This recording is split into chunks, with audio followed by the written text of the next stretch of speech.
evening and welcome back to the First Time Homebuyer Show. I am your host, Esti Klaas, and tonight we're joined with one of our very own, no stranger to your screens, Chad Viveiros. Welcome. How are you this evening? Esti, thank you so much for having me. I must admit, it is a pleasant change to be on the other side of the camera. So I think we were both quite excited that I didn't start talking as soon as they said we're live. Exactly. Thank you so much, Chad. As you know, Chad's with us this evening sharing top tips about property developments. But just before we get started, I'd like to share a little bit of a competition private properties running, and you have a chance to win 1,000 Rand in cash. All you need to do is go to privateproperty.co.za, find your perfect property and match it with your personality. The winner will be announced on the 13th of November. That's this Friday. Not all Friday the 13th are bad luck, because this week you get a chance to win 1,000 Rand in cash. Drop it in the comment section below and tell us why this specific house matches your personality. Chad, I'm going to jump straight into it. What do we mean when we say property developments? I mean, you've been in the game. Maybe if you can direct it a little bit more to first-time home buyers and first-time investors, what do we mean when we say this? So property development in a nutshell is land that's been bought to be built on. So from either a commercial point of view or from a residential point of view, and sometimes there's a bit of overlap between the two, and that's called mixed use developments. But in SA, when we talk property development, we're usually talking about those guarded and gated estates, either with sectional title or full title properties within them. Right. So property developments, if let's say a first-time home buyer would like to do, because literally yesterday Zama spoke about tiny homes, and this is the complete opposite. We're talking about big developments, and we'll get a little bit to it. We'll get to it a little bit later. But I just want to go to your personal show. Like we said, you're not a stranger to our screens. You run the developer show. What is it exactly that you've learned, being on the developer show? What have you learned about property developments that you can share with us as first-time investors?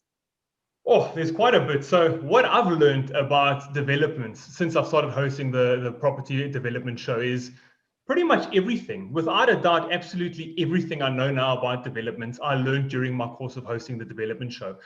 I came onto the stage with having heard about developers and development properties. However, I think it's one of those terms that kind of glosses over you. It sounds so exclusive, it sounds expensive, and I believe a lot of people might immediately look elsewhere before turning and looking into developments.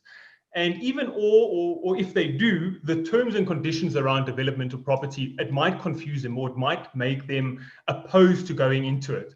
So the show has taught me that development property should be the first thing you look at as a buyer or as an investor, as not only are they comparatively more cost effective, but they're also brand new, they're modern, and they're generally located in areas that are currently undergoing a market uplift.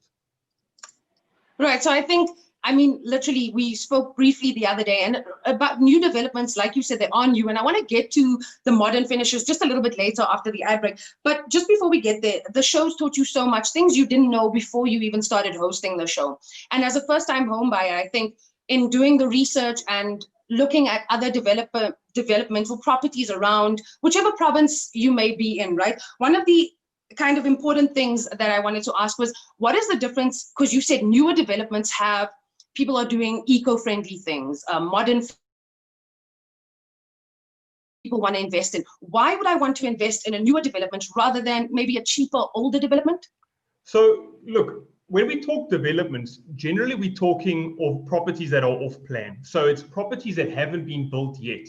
So we can look at some of the developments that are completed and finalized, but we would look at that in the same way we would look at just a normal freestanding household. It just is now in a gated community. So your biggest benefit comes from the savings associated with the development, both from a purchasing perspective as well as an investment perspective.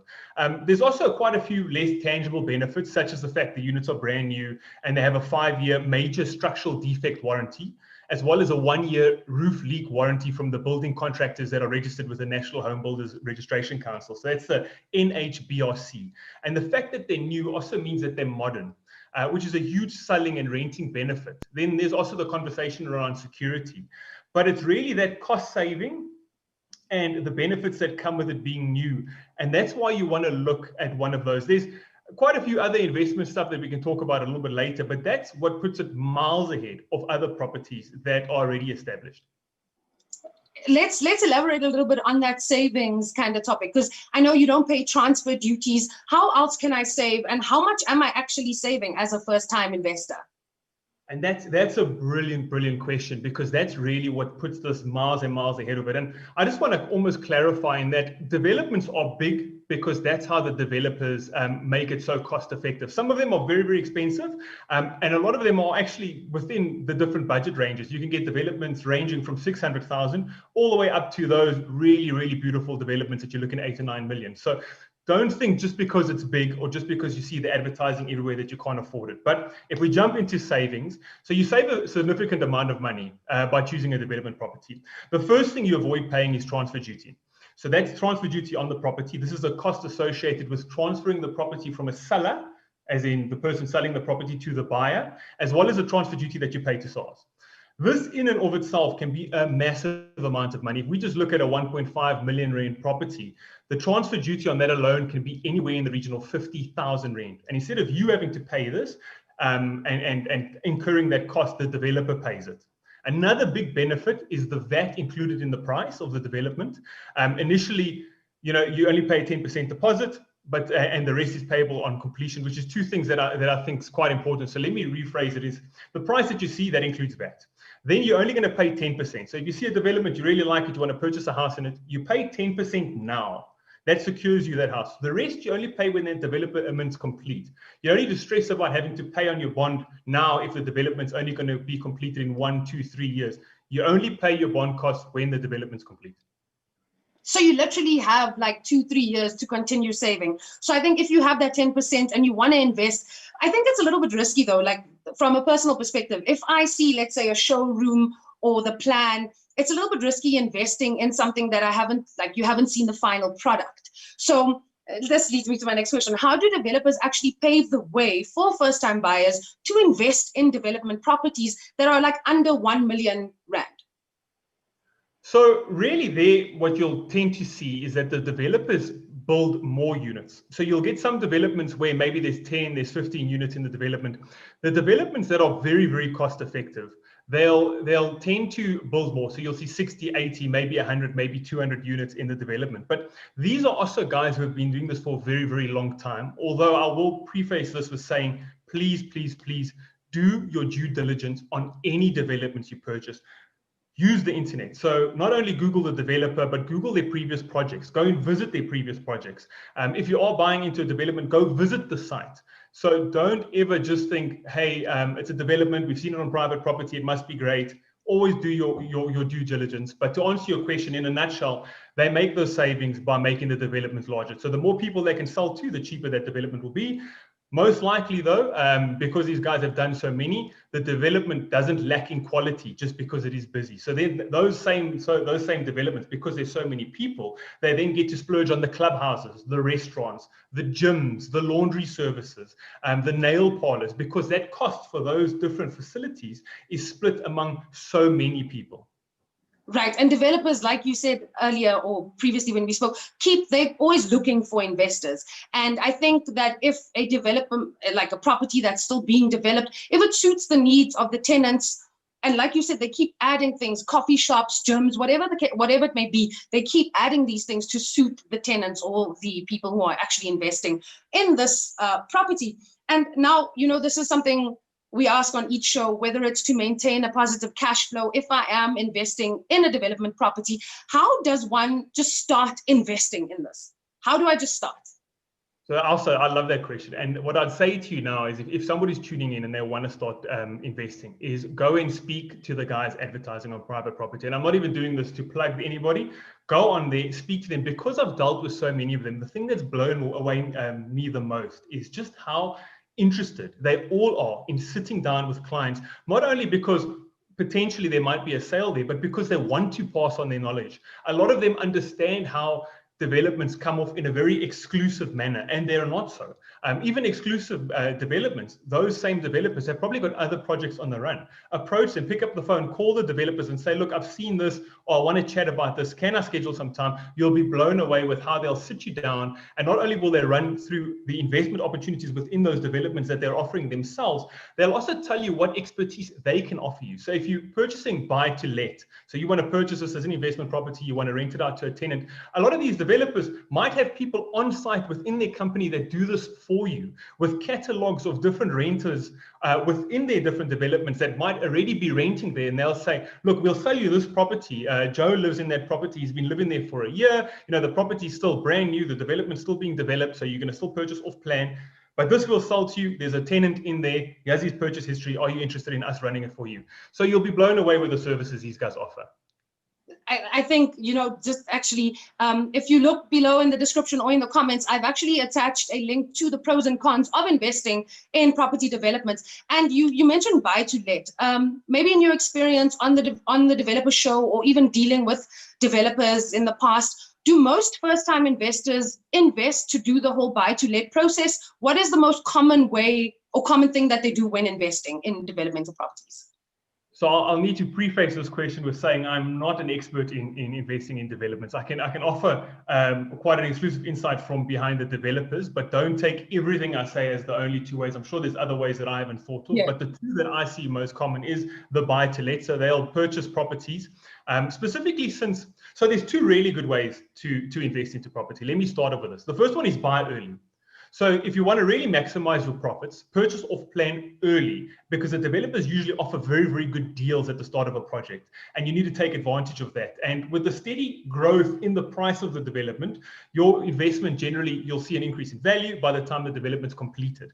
So the first thing there is you've purchased at this price. When that development's completed, now this property is valued at that price. So there's some capital growth there. If you decide to sell before that development is completed, you don't pay tax on your capital gains, which is something very important. So that's one of the things the guys will do. They'll see a development. Maybe there's some really good specials because you're an early investor, you're an early adopter.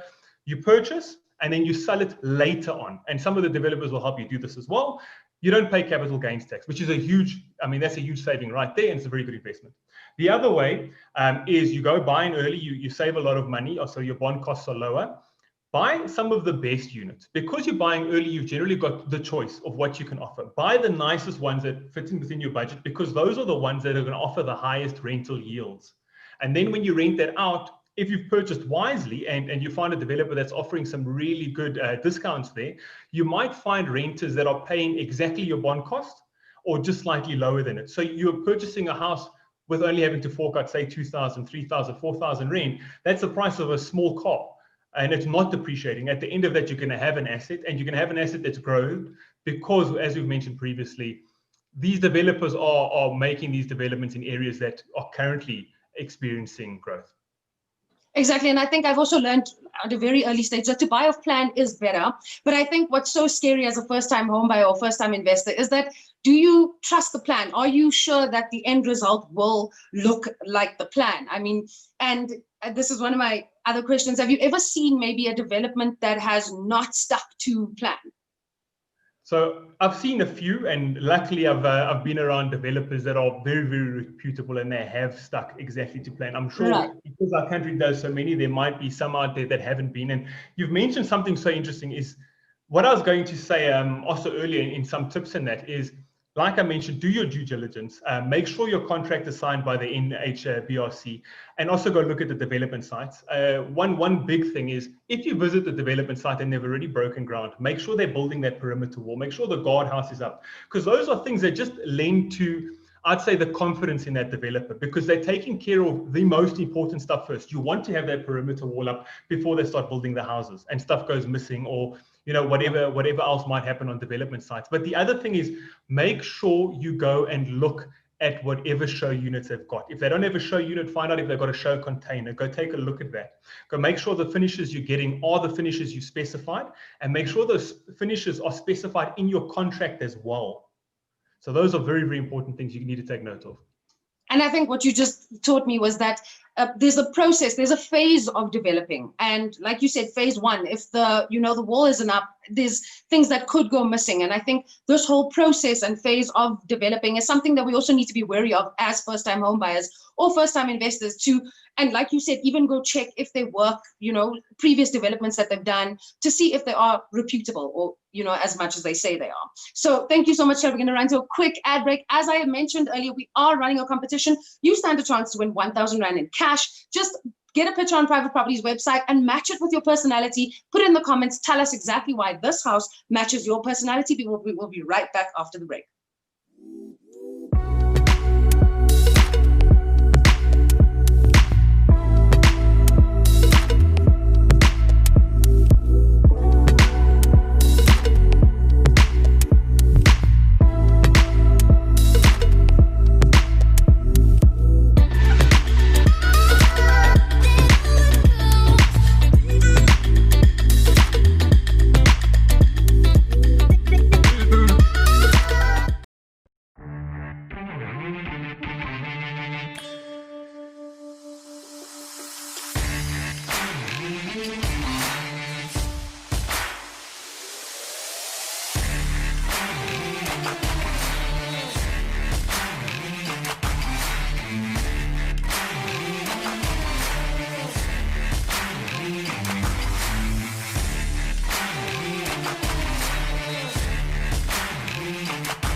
Good evening and welcome back. We're all with Chad Viveiros, one of our very own, no stranger to the screen. He's from The Developer Show, which is every Saturday and Sunday, 1 p.m. on your screens. Don't forget to catch that. We'll talk more about that just a little bit later. But Chad, thank you so much. Recently, we've just been speaking about investing in property developments. We're going to delve a little bit deeper into this. And Chad, we just touched a little bit on, the modern finishes and what maybe first time or younger investors are looking for. And I think we touched on, gyms, coffee shops. What other things would you think that first-time home buyers or first-time investors are really looking for when they invest in property development, besides like Starbucks? So look, the beauty that comes with many developments is the customization they offer. So with the development, you get the choice of your property layout. You get to choose between different plans. You get to choose your size. You get to choose some of your finishes. And what's great about that, if we're honest, is you don't need to live with somebody else's unfortunate decor choices. Or even in a worse scenario, you don't purchase a house that's almost perfect and you say to yourself, I'm going to renovate this house. And then when you get to it, either there's enormous costs involved or, you just don't have the time. Life catches up to all of us. And now you're stuck with a house that doesn't really meet your needs and possibly is not going to have the same rental yields or capital gains that a development will have. So like I mentioned previously, there's specific things you do need to look for when purchasing in a development. And I said it's the development track record. Make sure that they're registered with the FTHBS. Go look at the development site. Go make sure the perimeter wall and the rest is up. Make sure your contract specifies what finishes you're getting. But from there, really, it's all the taste you want. And I would suggest possibly going neutral. Don't go anything really out there. But the developers have thought of all of this. That's really the beauty. If you sit down and speak to some of them and ask about the finishes they've got or about the different plans that they offer, you'll see that they've really spent a lot of time making sure that the different tile offerings are not only really well wearing or the different floor offerings are well wearing, but they really nicely designed because they've got to cater for such a wide range of taste. You can't go wrong. You really can't. And again, most of this, specifically when purchasing into developments, is speak to your developers. Don't be shy. Don't think you're going to ask them a question where they're going to wonder about your knowledge or your lack of knowledge, because the guys are so excited to impart that knowledge, and they're all experts in their field. These guys that are selling developments have been doing it forever, and they are super, super excited to sit down with all of you and really run through everything. And even if it's not specified there, ask if you can do it, because all you can get is a no. If you don't ask, you don't know. And I think, investing in a home or a house, whether it's joint with your partner, whatever the case may be, you get to see this house, you get to see the final product, and you get to tell yourself or ask, speak about it and say, do I want to change the kitchen? Do I want to make renovations here or there? But I think with development properties, all these things come modernly finished, like the finishing touches, and whether you want to sell it or whether you want to rent it, a lot of young people who are renting now in whatever area it may be are happy with the standard final product.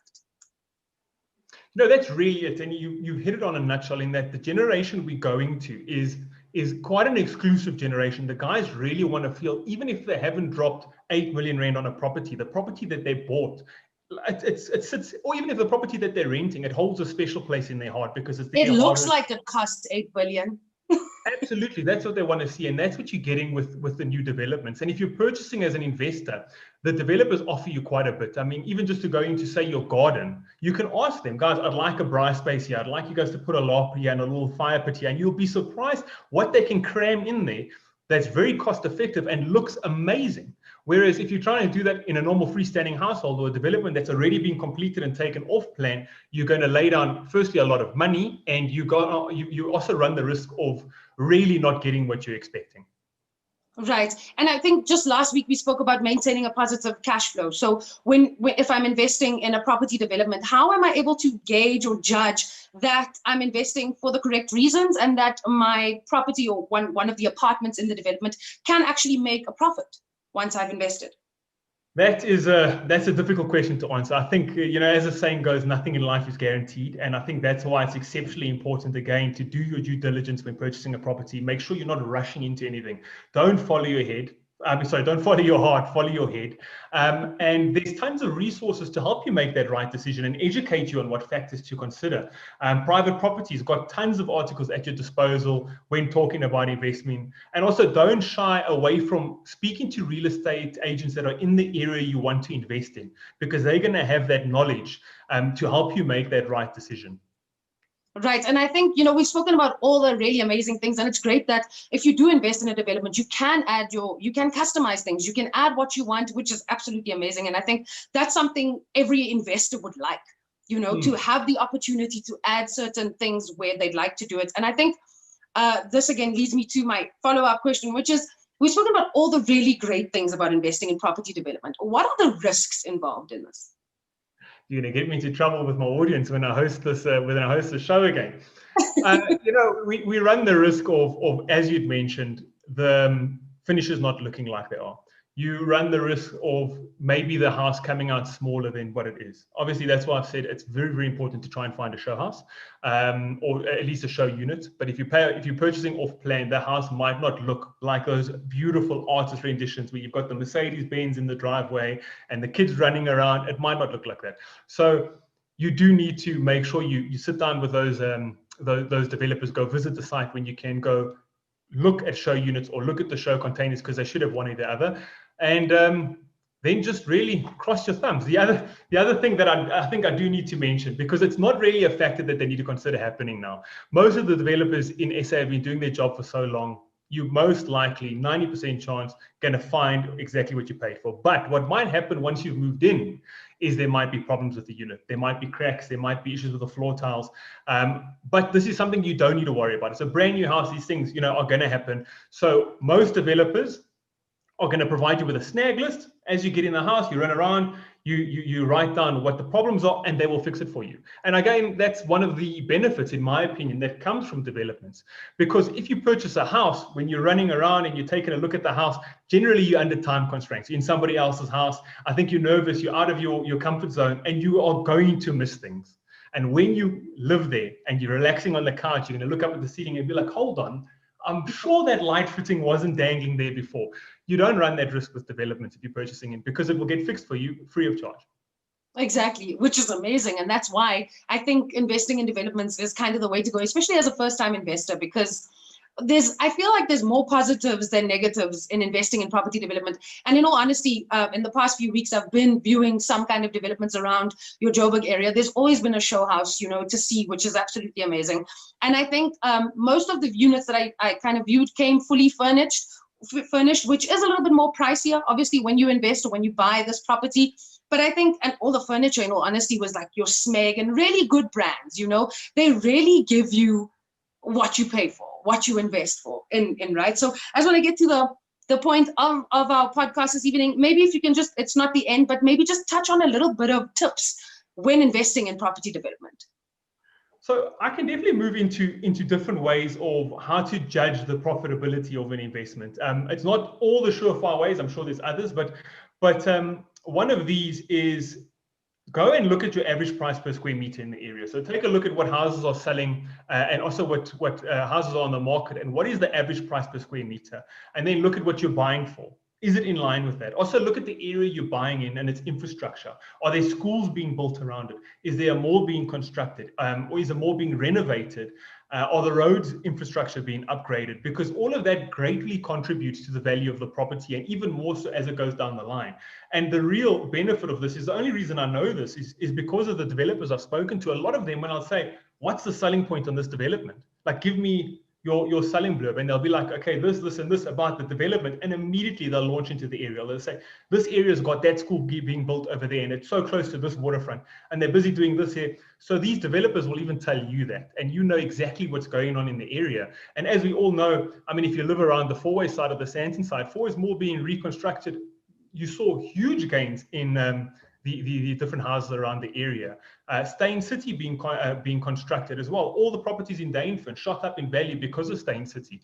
So take a look at what's happening around, because around is going to contribute to inside. I was just about to say, in most cases, the developers do all the work for you. I mean, when you're looking for something to live in as a family, a first home, you have to go look if there are schools, if there are amenities around, if it is safe. You have to kind of do all this research by yourself, where the developer does majority of the work for you, and you're moving into something that's just ready for you to move in. And just before we end off, Chad, I'd like to hear from you. What do you consider the factors that make a really good property investment? So those two are easy because it's two I've just mentioned, and that's buy early and buy the best units, because that is gonna affect your end result the most. If you're trying to invest, buy early, because you're going to see those capital gains and that capital appreciation. And if you do decide to get out for whatever reason a couple of years down the line, if it is a long timeline on the development, you can sell that and not see capital gain tax. And then buy the best units, because if you are planning buy to let, the best units are always going to see the best rentals. And then another thing that I just actually want to touch on before we go is, if you are watching the show and you don't know that much about developments, and this is the first time you're seeing something like this and you're trying to invest, is don't think just because they're developers, they can't help you with the real estate agent side of it as well. They'll help you organize your finance. They'll do all the rest for you. So don't shy away. If you see a developer number, call them up. You don't need to go anywhere else. They're going to handle everything in-house, just like a real estate agent will.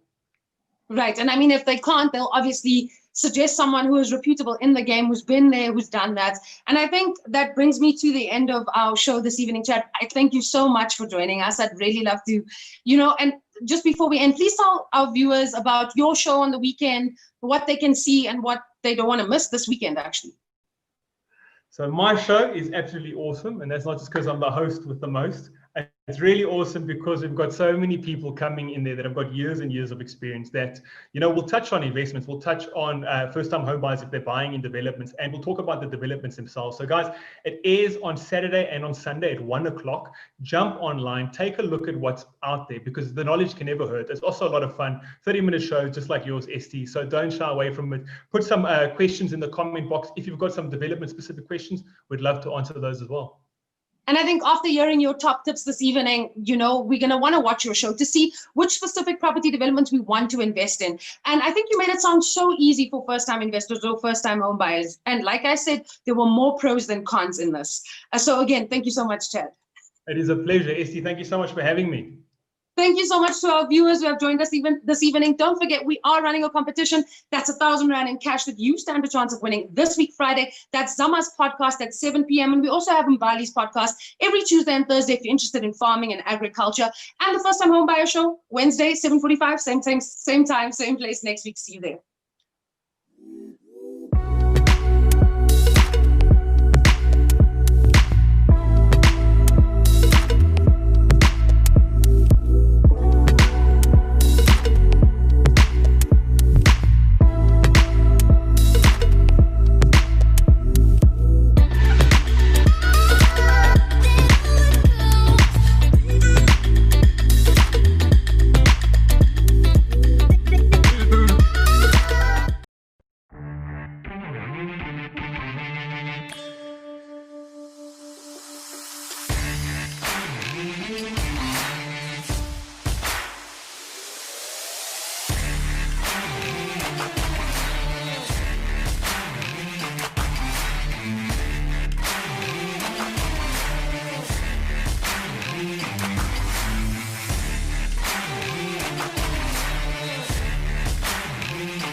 Hi, I'm Alan Footman. I'm a sports tour operator from Cape Town.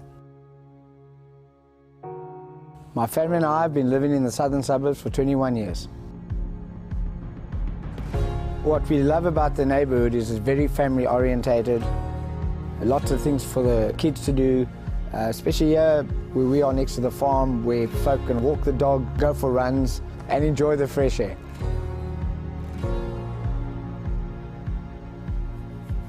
In the southern suburbs, we're lucky enough to have some of the top schools in the country, and on top of that we have the University of Cape Town, one of the most famous universities in the world. Newlands is a great suburb, all the sporting amenities, Newlands rugby ground, cricket ground, etc. Down the road at Claremont, lots of shopping centres for the kids and for the mothers to do their shopping. Fantastic pubs and restaurants around like Forries, Springbok Bar. Bishop's Court is full of beautiful upmarket homes. Kirstenbosch Gardens, National Botanical Gardens right next door. What attracted us to Constantia is the large open spaces. I've always wanted to be a farmer, and now I'm living next to Constantia Wine Estate, the oldest wine farm in the country, where you have fantastic wines, great restaurants, got the best of both worlds. My family and I have loved every moment of living in Constantia. We couldn't be happier, and this is our neighborhood.